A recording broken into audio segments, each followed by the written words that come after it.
Oke, Assalamualaikum warahmatullahi wabarakatuh. Kembali lagi bersama kita di mata kuliah Manajemen Pemasaran Lembaga Keuangan Syariah yang mana diambil oleh Bapak Yuda. Nah, di sini kami dari kelompok 14 ingin menyampaikan hasil presentasi kami mengenai akuntansi perbankan syariah. Sebelum masuk ke dalam materi topik, perkenalkan kami untuk memperkenalkan diri kami. Yang pertama ada teman saya bernama Ikhwan Mubarokah dengan NIM terakhir 159, dan saya sendiri Muhammad Zakaria Wibowo dengan NIM terakhir 167, dan yang terakhir teman saya Robit Muhammad dengan NIM 151.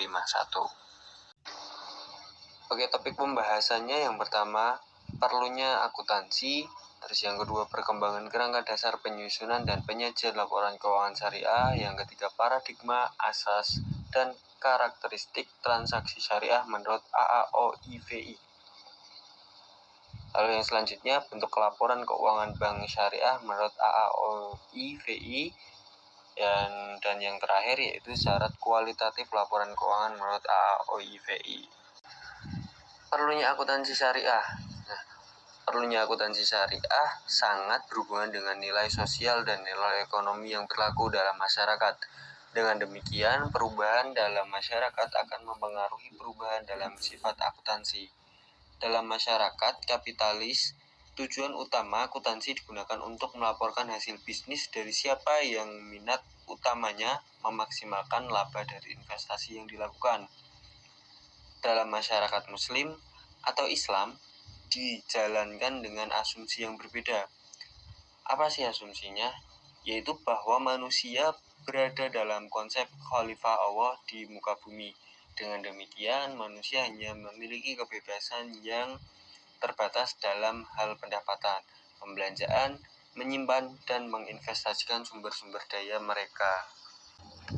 Lalu yang selanjutnya perkembangan kerangka dasar penyusunan dan penyajian laporan keuangan syariah. Kerangka dasar penyusunan dan penyajian laporan keuangan syariah menyajikan konsep mendasari penyusunan dan penyajian laporan keuangan bagi para penggunanya. Kerangka ini berlaku untuk semua jenis transaksi syariah yang dilaporkan oleh entitas syariah maupun entitas konvensional, baik secara sektor publik maupun sektor swasta. Lalu yang selanjutnya paradigma transaksi syariah. Transaksi syariah didasarkan pada paradigma dasar bahwa alam semesta diciptakan oleh Tuhan sebagai amanah dan saran kebahagiaan hidup bagi seluruh umat manusia untuk mencapai kesejahteraan hakiki secara material dan spiritual.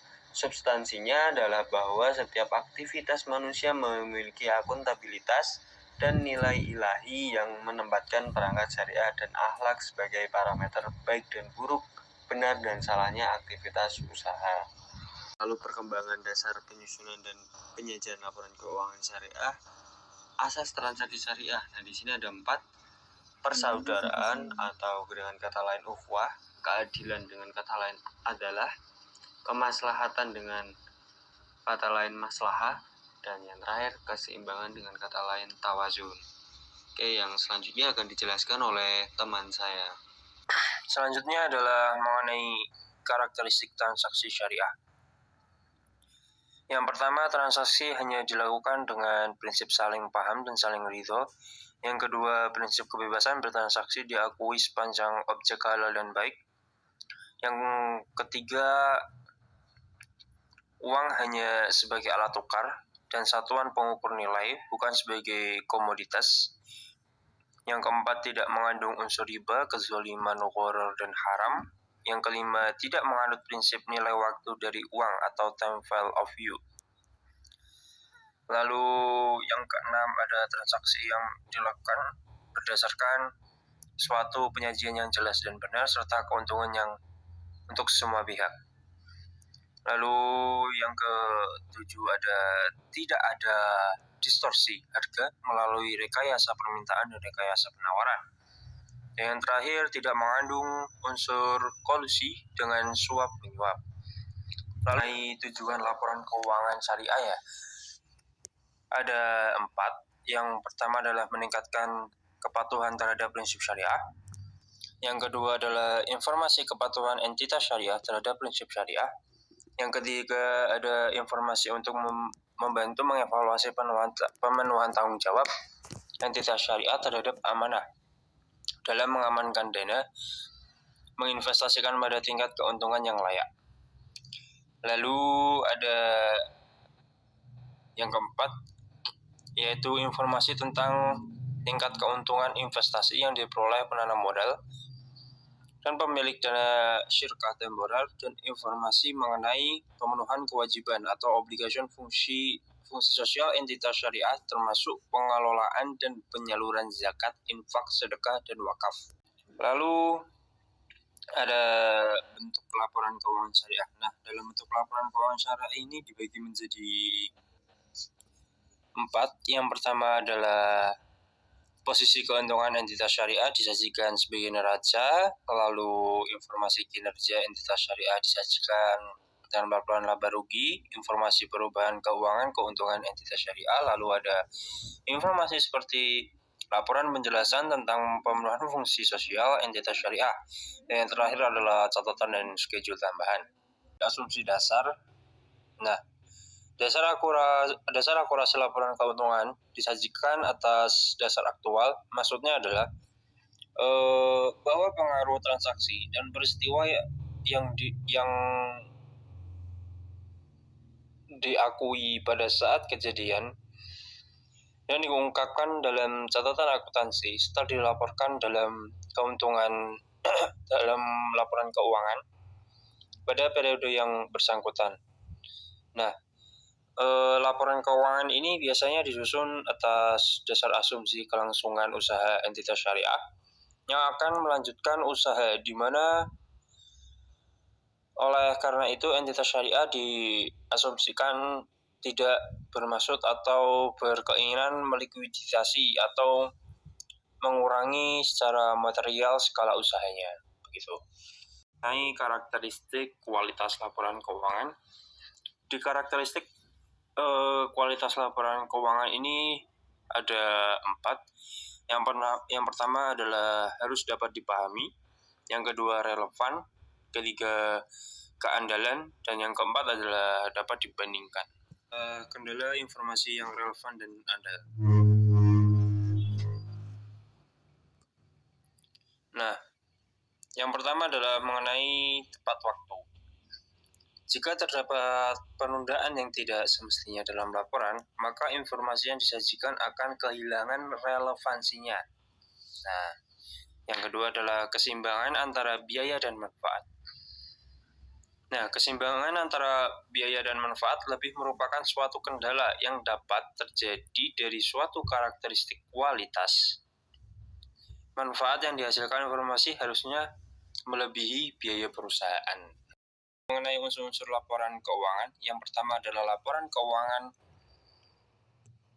Ada laporan keuangan laba rugi, ada laporan arus kas, serta laporan perubahan ekuitas. Yang kedua ada aset, kewajiban dana syirkah temporer dan ekuitas. Yang ketiga adalah penghasilan dan beban. Yang keempat, laporan sumber dan penggunaan dana zakat, serta laporan sumber dan penggunaan dana kebajikan. Lalu yang terakhir adalah komponen laporan keuangan lainnya yang mencerminkan kegiatan dan tanggung jawab khususnya entitas syariah tersebut.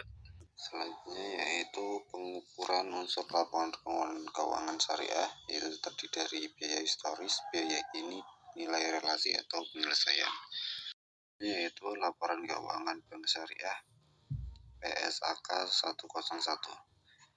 Laporan keuangan syariah yang lengkap terdiri atas neraca, laporan laba rugi, laporan arus kas, laporan perubahan ekuitas, laporan perubahan dana dan investasi terkait, laporan rekonsiliasi pendapatan dan bagi hasil, laporan sumber dan penggunaan dana zakat, laporan sumber dan penggunaan dana kebajikan, dan catatan atas laporan keuangan.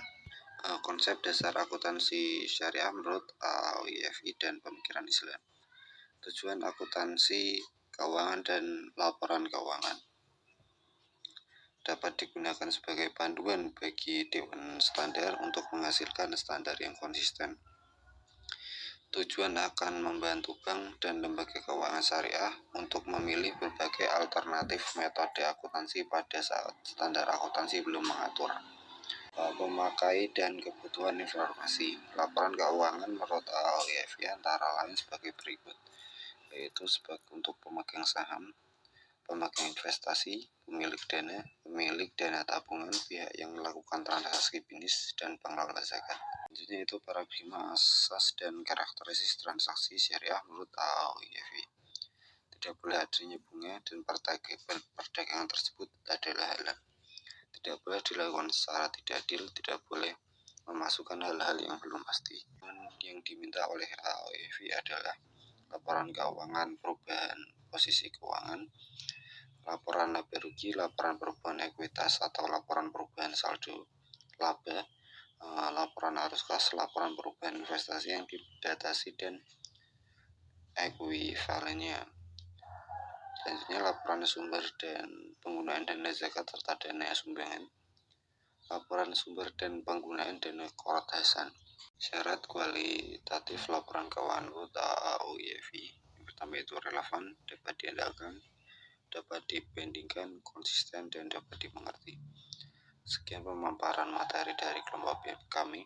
Apabila ada kesalahan, kami mohon maaf. Assalamualaikum warahmatullahi wabarakatuh.